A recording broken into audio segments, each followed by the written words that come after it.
Halo semua, selamat datang di tutorial CSS dasar. Oke, materi kali ini kita akan membahas tentang selektor. Untuk itu, selamat menyaksikan. Oke, jadi apa itu selektor? Nah, selektor dalam CSS adalah pola atau cara untuk memilih elemen-elemen tertentu dalam halaman web yang akan dikenai gaya atau style dari aturan CSS. Dalam istilah sederhana, selektor adalah cara untuk memilih elemen-elemen di HTML agar dapat diubah tampilannya menggunakan CSS. Selektor berfungsi sebagai penghubung antara aturan gaya dalam CSS dengan elemen-elemen yang ingin diberi gaya dalam halaman web tersebut. Nah, setiap selektor menentukan elemen-elemen mana yang akan menerima gaya yang ditentukan oleh aturan CSS yang berlaku untuk selektor tersebut. Nah, di selektor sendiri teman-teman bisa mengunjungi link ini untuk melihat lebih jelasnya. Kita akan coba buka ya. Sini saya buka web browser terlebih dahulu. Dan di sini kita akan coba search W3 School. Nah, di sini saya biasa belajar ya. Di sini saya ambil di bagian CSS. Oke. Nah, di bagian CSS kita masuk ke bagian selektor. Oke. Nah, di sini ada penjelasannya. Silakan teman-teman kunjungi.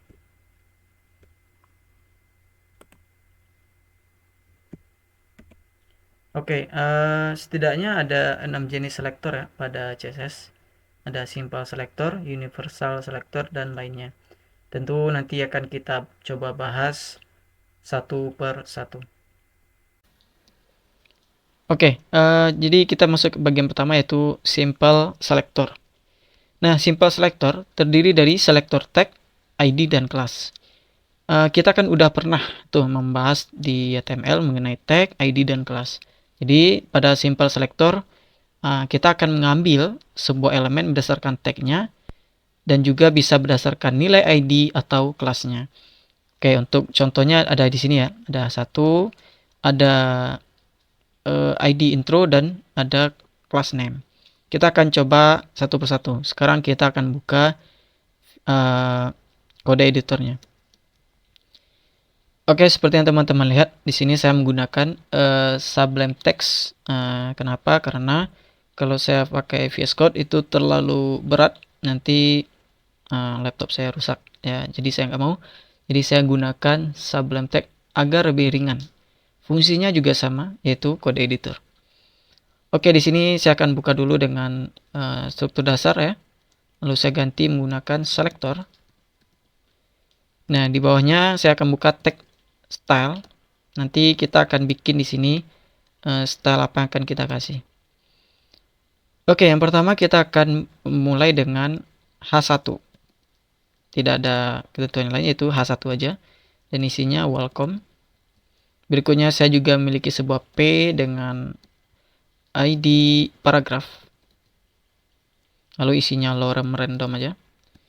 Berikutnya saya juga memiliki sebuah button dengan kelas btn. Lalu di dalamnya saya kasih tipe button. Di sini saya kasih teks yaitu read more. Nah, oke sudah. Sekarang kita akan kasih style melalui text style ini. Nah, yang pertama kita akan seleksi dulu yaitu H1-nya berdasarkan tag. Oke, sekarang kita bikin aja di sini H1. Oke, jadi ini adalah selector tag. Lalu saya nih pengen rubah warnanya menjadi merah. Jadi bukannya color red. Oke. Lalu saya juga ganti fontnya. Font family itu Arial. Sans serif ya. Sans serif. Lalu saya juga mau fontnya besar. Bukan font family ya. Font size itu saya kasih sekitar 70 pixel. Oke, sudah. Oke, kita akan coba buka di browser. Apa yang terjadi? Saya akan klik kanan, open in browser. Oke, nah di sini teman-teman sudah lihat bahwasanya bagian welcome ini H1 yang di sini ya, yang di H1 ini itu sudah terkena impact dari kode CSS-nya. Oke. Berikutnya saya akan coba select yang ID ini, yaitu paragraf. Di sini saya tinggal kasih tanda pagar menandakan ini adalah selector ID. Jadi value dari ID-nya yaitu paragraf. Nah, di sini saya tinggal kasih style yaitu berupa color blue. Lalu juga saya mau teks lainnya itu justify agar dia rata kiri kanan. Juga font size-nya saya kasih di sini itu 12 saja. Oke, ini kenapa? Nah, ini ya ribet kalau menggunakan. Oke, ini 12 pixel. Oke, udah seperti ini. Kita akan coba buka ya di web browsernya. Saya refresh. Nah, sekarang sudah teman-teman lihat bahwasanya si P itu menjadi kecil ya, nih. Tuh. Jadi kecil dan ukurannya menjadi 12. Kalau saya ganti misalkan besar menjadi 30 pixel deh gitu. Nah, ini juga bisa. Nah, menjadi besar. Berikutnya itu saya akan seleksi berdasarkan value class. Nah, di sini saya tinggal kasih tanda titik yang menandakan ini adalah class. Lalu value class-nya itu btn. Kemudian saya akan kasih warna itu misalkan background color itu saya mau kasih warnanya yellow. Dan untuk warna fontnya itu misalkan blue. Dan fontnya tebal, font weight-nya itu tebal, jadi bold. Nah, seperti ini. Ini kita cancel aja. Sudah, saya refresh. Nah, sekarang buttonnya berubah. Oke. Jadi itu adalah simple selector.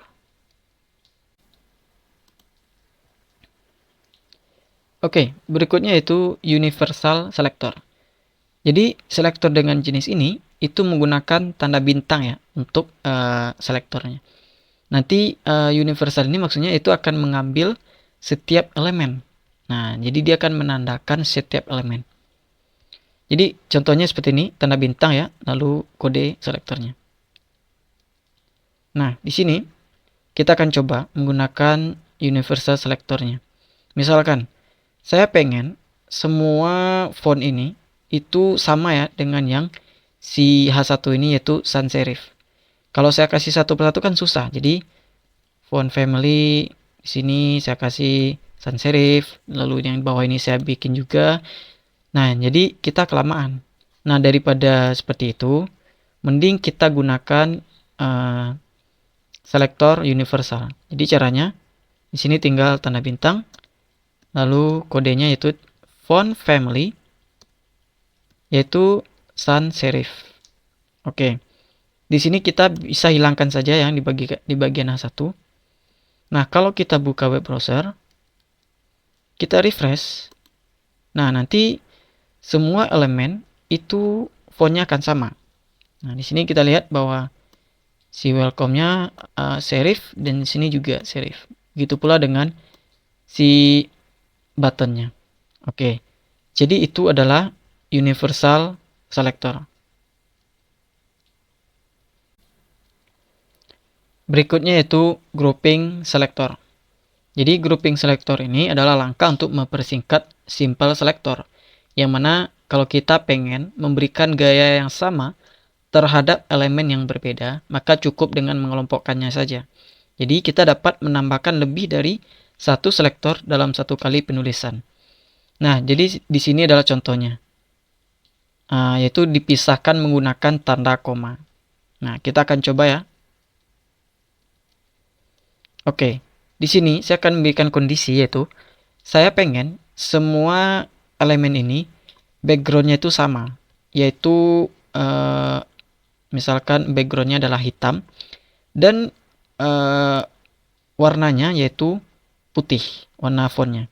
Nah, di sini saya tinggal kasih di bagian di sini, misalkan H1, ambil H1, lalu ambil juga elemen dengan ID paragraf, lalu lalu ambil juga elemen dengan kelas BTN, lalu berikan dia background color itu black dan colornya itu blue, white gitu.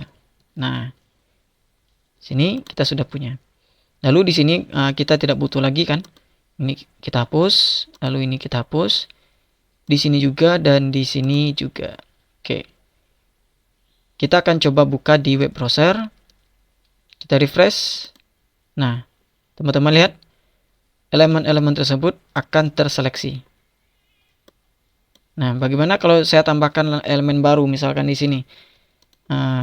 Misalkan ada P lagi, tapi dia nggak sama ya, seperti di atas ada ID paragraf. Jadi P, lalu di sini saya kasih lorem juga. Nah, kalau saya buka di web browser, sini saya refresh, dia nggak kena. Dia hanya terkena impact dari universal selector, yaitu fontnya berubah jadi sans serif. Tetapi backgroundnya dan warnanya itu tidak kena, karena dia tidak masuk dalam kelompokan ini. Kalau saya masukkan misalkan di sini koma P, jadi ambil juga elemen dengan tipe P, lalu kasih juga gaya. Kalau saya refresh, maka dia akan terkena juga. Jadi itu adalah grouping selector. Oke, berikutnya yaitu CSS kombinator. Jadi, selector CSS dapat berisi lebih dari satu simple selector. Di antara simple selector, kita dapat menyertakan kombinator. Jadi ada 4 jenis kombinator. Yang pertama ada descendant selector, yaitu menggunakan tanda spasi ya, nanti untuk pemisahnya. Lalu ada child selector, adjacent sibling, dan general sibling. Oke, untuk lebih jelasnya silakan teman-teman kunjungi website yang ini. Nah, di bagian sini saya akan buka ya. Jadi di bagian selector, ambil saja yang bagian kombinator selector. Oke. Nah, di sini silakan teman-teman baca dan pahami. Oke, kita akan masuk yang pertama dari CSS kombinator. Yang pertama yaitu descendant selector. Jadi descendant selector ini cocok dengan semua elemen yang merupakan keturunan dari elemen tertentu. Nah, misalkan semua elemen B gitu yang ada di dalam elemen P. Dan contoh kedua yaitu semua elemen B yang dengan kelas bold di dalam elemen P dengan kelas first paragraph. Nah, seperti contoh di bawah ini ya. Nah, maknanya yaitu ambil semua elemen B, oke, yang ada di dalam elemen P. Nah, kalau misal ada 10 nih B-nya, itu akan kena semua. Atau ambil elemen B dengan kelas bold yang ada di dalam elemen P dengan kelas first paragraph. Nah, jadi ini maknanya sama. Kita akan coba. Oke. Di sini kita akan tambahkan lagi misalkan di sini. Saya akan kasih di sini pemisah itu misalkan CSS ya, kombinators. Oke. Misalkan saya ada sebuah elemen P, lalu saya ada lorem, misalkan random aja. Nah, misalkan di bagian ini, di bagian $seed nih, saya mau dia tebal. Jadi saya ganti sini B, lalu saya paste lagi. Dan di bagian consectator, saya juga kasih misalkan B juga. Dan di bagian mana ya? Magniporo. Oke. Saya juga kasih B. Oke. Jadi seperti ini kira-kira. Jadi ada sekitar 3 elemen B di dalam elemen P tersebut. Nah, untuk dia agar jelas, di sini saya akan kasih kelas yaitu paragraf atau saya kasih ID aja. Nah, ID paragraf 2. Tadi yang paragraf biasa, sekarang paragraf 2. Oke, sudah. Saya akan coba seleksi. Jadi, di sini saya akan seleksi cari elemen dengan ID paragraf 2, lalu ambil di dalamnya B. Nah, jadi maknanya seperti itu. Atau kita balikkan. Cari elemen B, ambil semua elemen B yang ada di dalam elemen dengan paragraf 2, ID paragraf 2. Oke. Lalu kasih dia style yaitu berupa color. Misalkan di sini pink. Nah, seperti ini. Kita akan coba jalankan ya. Di sini saya akan refresh. Nah, teman-teman bisa lihat bahwasanya ada 3 elemen itu warnanya pink. Nah, sama ya seperti di sini. Ada 3 juga yaitu dollar seed, consectator, dan magniporo. Oke. Jadi itu adalah descendant selector. Oke, berikutnya itu child selector. Jadi child selector akan memilih semua elemen yang merupakan anak dari elemen tertentu. Jadi maknanya dia hanya mengambil elemen pertama yang ada di dalamnya gitu. Misalkan kita memiliki sebuah P, kita mau elemen pertama yang ketemu B, itu kita kasih gaya blue. Nah, contohnya seperti ini. Oke, kita akan coba bikin.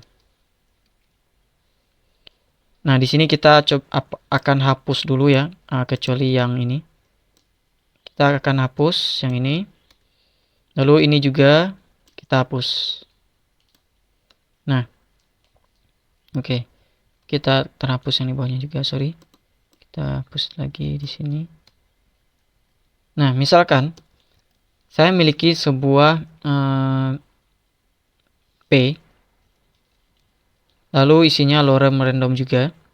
Nah, di dalam lorem ini saya pengen di bagian consectator itu dia tebal.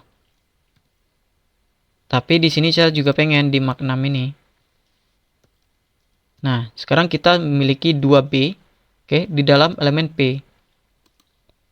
Nah, di sini saya akan coba kasih gaya, yaitu dengan menseleksi, ambil elemen B, ambil elemen P yang anaknya B gitu.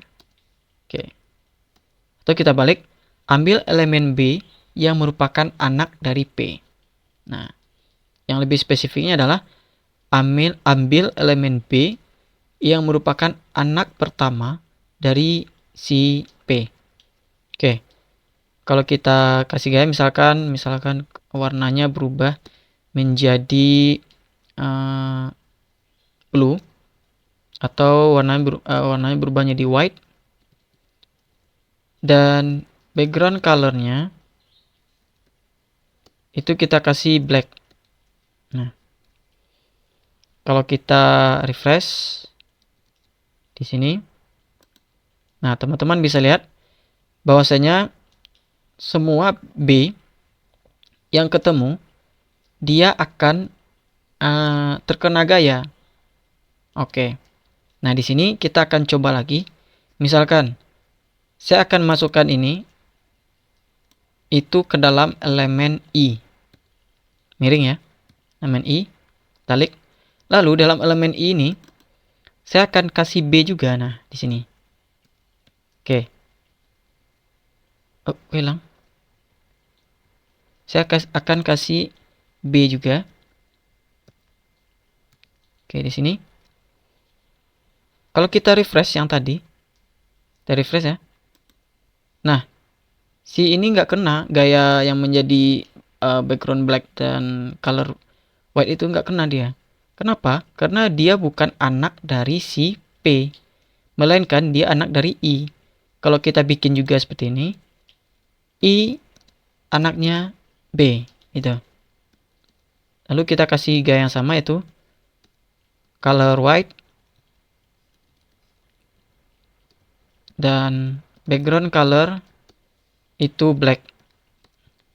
Kita refresh. Nah, sekarang dia memiliki gaya yang sama. Jadi itu adalah child selector. Oke, berikutnya itu adjacent sibling selector, yaitu menggunakan tanda tambah. Oke, adjacent ini digunakan untuk memilih elemen yang langsung setelah elemen tertentu lainnya. Jadi maknanya itu dia akan mengambil elemen yang berdekatan atau istilahnya tetangga gitu. Jadi contohnya di sini yaitu elemen OL yang setelahnya itu P. Oke, kita akan coba bikin ya teman-teman. Nah, di sini saya akan coba. Misalkan saya memiliki elemen button. Oke. Saya akan di sini read more. Nah, setelahnya saya akan kasih P gitu dengan ID paragraf 2 gitu. Atau paragraf aja. Lalu isinya lorem. Nah, nanti kita akan menyeleksi P ini berdasarkan button ini. Oke, caranya kita bikin seperti ini. Button, lalu gunakan tanda tambah P. Oke, seperti ini. Kalau misal kita tambahkan lagi di sini, misalkan P biasa, lalu lorem. Nah, kita lihat, kita kasih gaya di sini. Misalkan backgroundnya kita rubah menjadi blue. Lalu warnanya kita rubah menjadi black. Oke, seperti ini saya rasa. Apa ini? Oke, sudah. Kalau saya refresh, apa yang akan terjadi? Nah, teman-teman bisa lihat bahwasanya hanya elemen pertama, P yang pertama ini, yang terkena. Kalau saya kasih di sini apa ya, gaya yang sama juga, misalkan kelas paragraf aja gitu. Kalau kita refresh, nah dia nggak akan kena. Kenapa? Karena adjacent sibling ini, dia hanya akan mengambil tetangganya aja, yang berdekatan, yang istilahnya di sampingnya, kiri atau kanan. Nah, jadi itu adalah adjacent sibling selector. Berikutnya itu general sibling selector. Nah, berbeda dengan yang sebelumnya, si general ini akan mengambil semua elemen yang sama setelah elemen tersebut. Jadi maknanya, kalau kayak saya mempunyai sebuah UL, lalu setelah UL tersebut ada 10P, maka ke 10P tersebut akan terkena gaya yang sama. Jadi misalkan di sini saya kasih P lagi, lalu lorem lagi, dan di sini saya kasih kelas juga, kelas, misalkan paragraf juga. Nah, di sini saya akan coba saya ganti di sini, yaitu misalkan pakai seperti ini, ya tanda ini ya. Agar lebih spesifik, saya akan kasih di sini paragraf. Oke, salah. Paragraf. Nah, kalau kita refresh, apakah yang terjadi? Oke, sekarang teman-teman bisa lihat bahwasanya seluruh P setelah button ini akan terkena style. Jadi, itu adalah general sibling selector. Oke, berikutnya itu pseudo class. Jadi pseudo class ini digunakan untuk menentukan keadaan khusus suatu elemen.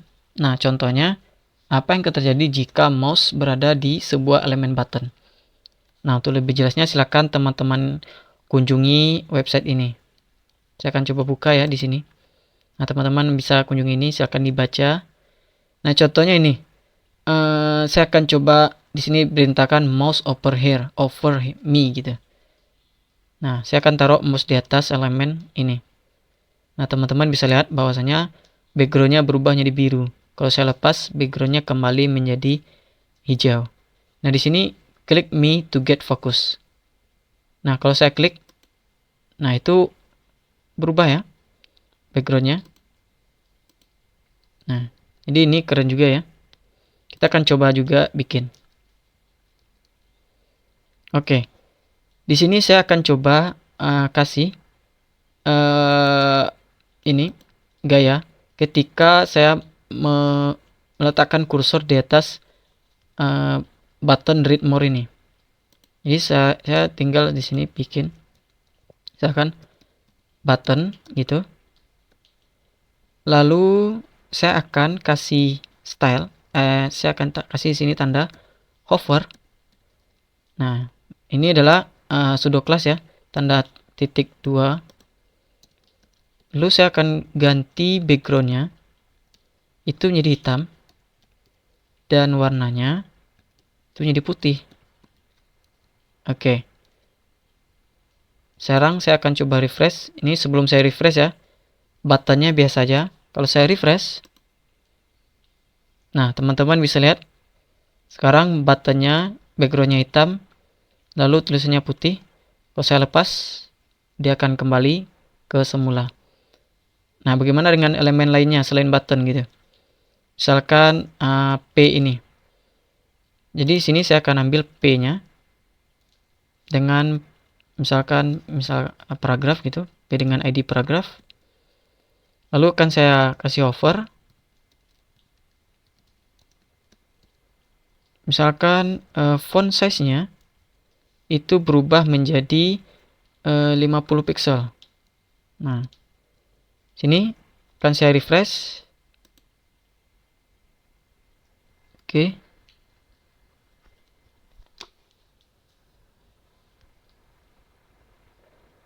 Kenapa nggak jalan? Karena di sini saya kasih ini ya. Di sini salah besar. Dia itu kelas bukan ID. Saya refresh lagi deh. Oke, teman-teman lihat fontnya berubah jadi 50 pixel bawahnya. Ah, ini juga. Ini kenapa? Oh, ini juga. Oke. Jadi ini berbahaya ya. Kok bisa berubah dia? Karena dia di hover menggunakan pseudo class. Oke, jadi itu adalah pseudo class. Selanjutnya itu atribut selector. Nah, selain dari selector ID, class, tag, kita juga bisa gunakan atribut sebagai selector. Nah, jadi kita akan coba bikin juga ya. Untuk lebih jelasnya silahkan teman-teman baca di sini ya, di websitenya, di bagian atribut selector. Oke, kita akan coba bikin. Oke, ini semua kita akan hapus. Kita hapus di sini juga. Oke. Nah, sekarang saya akan bikin sebuah elemen bat P gitu. Lalu isinya lorem. Lalu P ini saya akan kasih title gitu. Itu P gitu. Jadi dia memiliki sebuah atribut title dengan nilai P. Oke. Saya akan seleksi yaitu caranya ambil P lalu kasih tanda kurung siku. Di sini tulis title. Kita kasih nilai yaitu high gitu. Salah, di sini P ya. P. Oke, sudah sama ya. Lalu kita akan kasih di sini gaya yaitu background color itu black dan colornya itu white. Oke. Sekarang kita akan coba refresh di sini. Nah, teman-teman lihat, dia juga terkena style ya, karena kita menggunakan selektor atribut ini. Kalau misalkan salah, misalkan dia pa bukan p saja, kita refresh dan dia hilang. Oke, jadi itu adalah atribut selektor. Berikutnya itu specificity. Nah, jadi setiap pendeklarasian selektor itu memiliki nilai atau kekuatan tersendiri. Jadi misalkan jika ada dua elemen yang sama, namun elemen pertama memiliki ID, maka elemen yang pertama itu akan terkena gaya jika kita seleksi tambahkan dengan ID-nya. Nah, untuk specificity, silakan teman-teman kunjungi website ini. Di bagian ini, nah di bagian specificity, silakan teman-teman baca. Oke, kita akan coba ya. Kenapa specificity ini penting? Misalkan di sini. Nah, di sini teman-teman lihat specificity level. Jadi yang pertama itu inline style. Maknanya kita memberikan style pada sebagai atribut gitu. Nah, lalu ada ID, class, pseudo class, lalu atribut selector, dan berikutnya ada elemen. Oke, kita akan coba bikin. Misalkan di sini saya ada gaya juga ya, misalkan P biasa aja gitu. Nah, di sini saya hilangkan atribut selektornya. Seperti ini aja. Lalu, kalau saya refresh ya, itu hasilnya sama ya. Nah, hasilnya sama. Bagaimana jika di sini, di bagian P ini, saya akan kasih atribut style.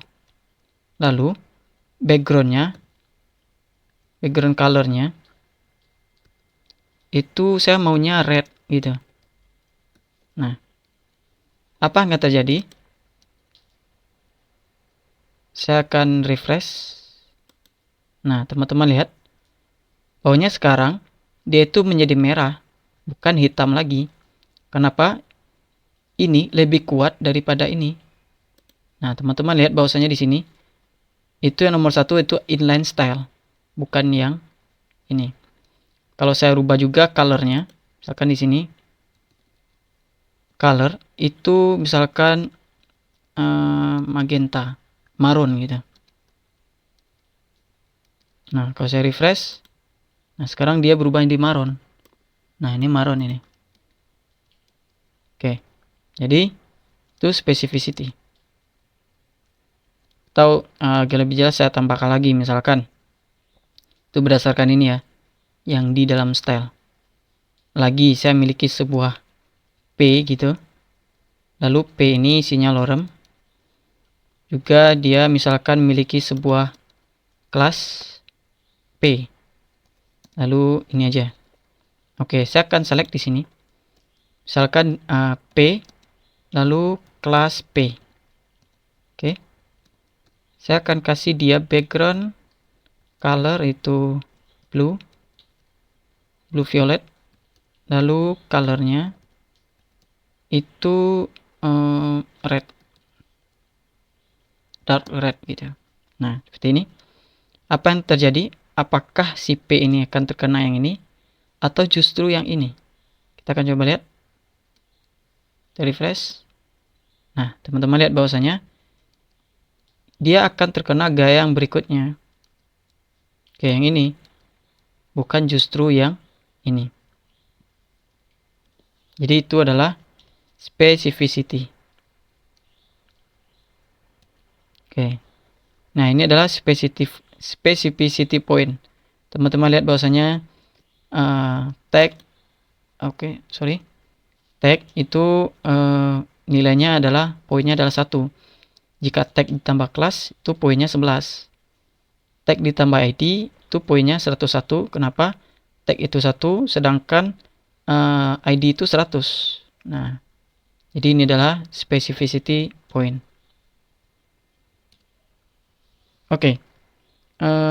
Sebagai tips itu kita perlu memperhatikan specificity suatu selektor karena akan mempengaruhi elemen mana yang akan dikenai gaya. Oke, sampai di sini dulu videonya. Saya ucapkan terima kasih sudah menonton. Sampai jumpa di video berikutnya.